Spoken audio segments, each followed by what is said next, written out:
Good morning, everyone.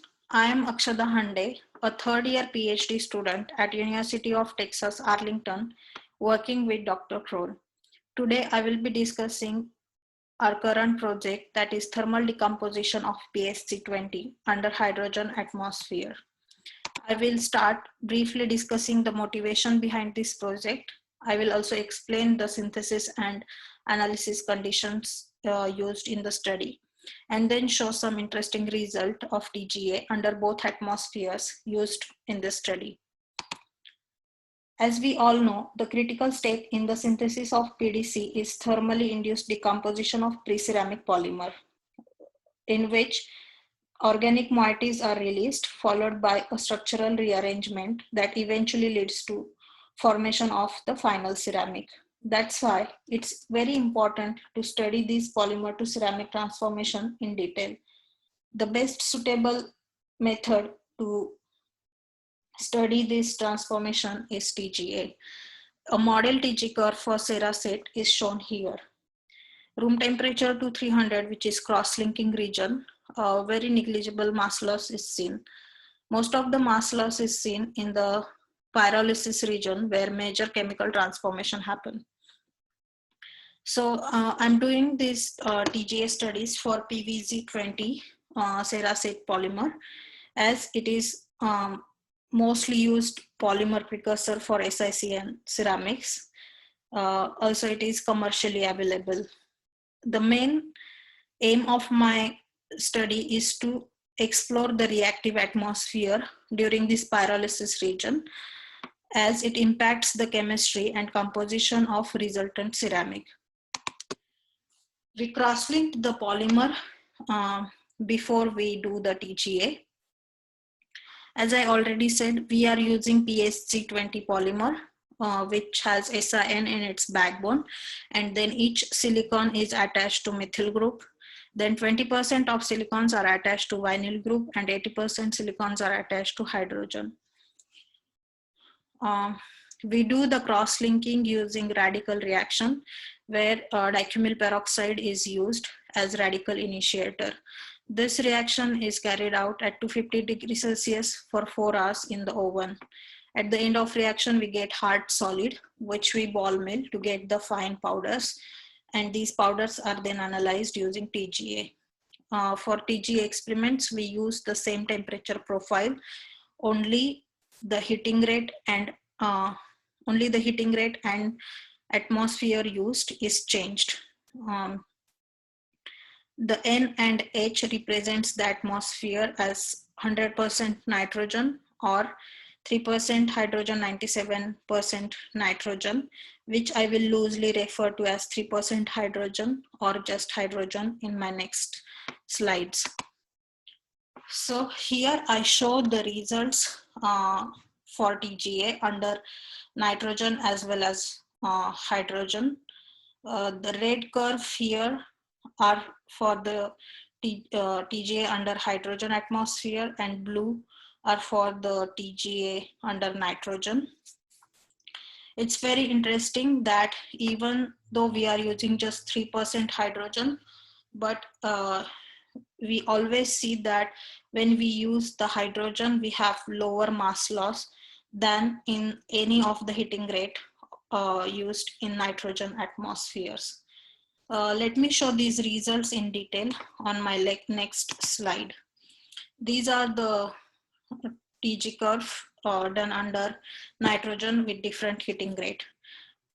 We can see that as we increased the heating rate going from 2 degrees Celsius to 50 degrees Celsius, we also have more mass loss.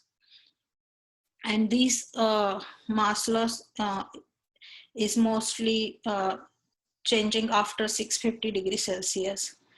I took the differential of these TG curve, which are shown on the right.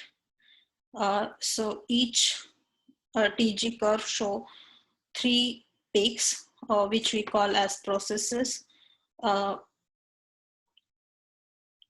So in nitrogen, for each heating rate, we have three independent processes happening.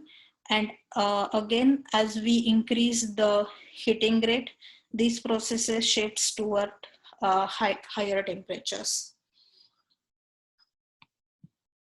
On the next, I have the results for TGA under hydrogen.